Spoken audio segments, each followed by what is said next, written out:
Hello అండి, ఎలా ఉన్నారు? మనము ఈవేళ పచ్చి మామిడికాయ సొత్తి వడియాలతో చక్కటి కూర తయారు చేసుకుందామండి. ఈ కూర అనేది ట్రెడిషనల్ అండి. మనం పాతకాలపు మన వంటకం అన్నమాట ఇది. ఎంతో టేస్ట్గా ఉంటుంది. మన ఇంట్లో కూడా అవి ఉంటే చాలా మంచిదండి ఈ సొత్తి వడియాలనేది.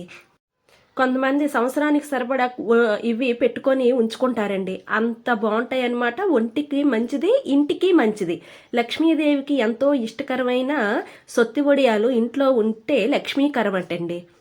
ఆ సొత్తి వడియాలతో ఇవాళ కర్రీ చేసుకుందామండి. మనము ఒక పెనంలో ఆయిల్ వేసుకొని చక్కగా ఈ సొత్తి వడియాలు ఎంత మన కూరకు సరిపోతాయో అన్ని వేసుకొని చక్కగా వేయించుకోవాలండి. దోరపదునుగా వేగించుకోవాలి. అవి గోల్డెన్ కలర్ వచ్చినంత వరకు సిమ్లో అలా వేయించుకుంటే చక్కటిగా కరకరలాడుతూ సూపర్గా ఎగుతాయి. ఒట్టిని తిన్నా అంతే టేస్ట్గా ఉంటాయండి. అంత బాగుంటాయి అన్నమాట ఈ సొత్తి వడియాలు. అవి చక్కగా వేగించుకొని మనము ఒక గిన్నెలోకి తీసుకోవాలండి. తీసుకొని పక్కన ఉంచుకోవాలి. ఉంచుకున్న తర్వాత మనము మామిడికాయ, టమాటా పళ్ళు, ఉల్లిపాయలు చక్కగా కోసుకొని అవి ఒక పక్కన ఉంచుకోవాలండి. అదే ఆ కళాయిలోన కూరకు సరిపడా ఆయిల్ వేసుకొని దాంట్లో కరివేపాకు, అల్లం తెల్లుల్లి పేస్టు వేసుకొని చక్కగా వేగించాలండి. అది కొద్దిగా పచ్చివాసన పోయినంత వరకు ఆ అల్లం వెల్లుల్లి పేస్ట్ వేయించుకున్న తర్వాత మనము ఉల్లిపాయ ముక్కలు కోసుకొని ఉంచుకున్నాం కదండి, అవి కూడా చక్కగా వేసుకోవాలి. మనకి పావు కిలో సగం ఉల్లిపాయలు కోసుకుంటే మనకు ఆ కర్రీకి చాలా బాగుంటుంది, సరిపోతాయి, సూపర్గా ఉంటుంది.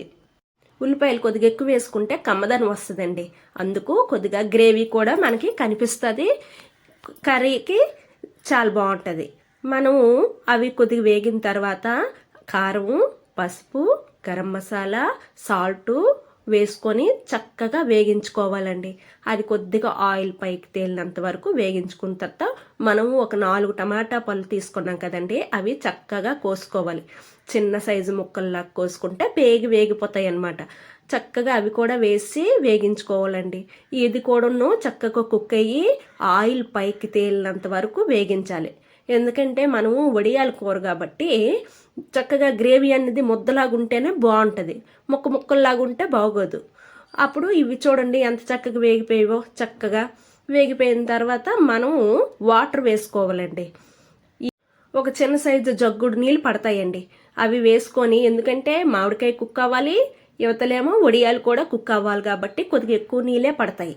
అవి వేసుకొని మనకి సాల్ట్ సరిపోయిందో లేదో చూసుకొని చెక్ చేసుకొని సాల్ట్ కూడా కరెక్ట్గా వేసుకున్న తర్వాత మనము మామిడికాయ కోసుకున్నాం కదండి, ఒక మామిడికాయ, ఆ మామిడికాయ ముక్కలు తర్వాత మనము ఈ వడియాలు వేసుకొని ఒకేసారి వేసుకోవాలి. వేసుకున్న తర్వాత రెండు ఈక్వల్గా కుక్ అవుతాయి. చక్కగా అవి మనం మరుగొచ్చిన తర్వాత చక్కగా సిమ్లో పెట్టేసి అవి అలా మెల్లి కుక్ చేసుకుంటే సూపర్గా ఉడుకుతాయండి. ఎంత బాగుంటుందో ఈ కర్రీ అనేది. మీరు ఒకసారి ట్రై చేయండి, మళ్ళీ చేసుకుంటారు. మనకు మామిడికాయ దొరికినప్పుడే ఇలా చేసేసుకోవాలి.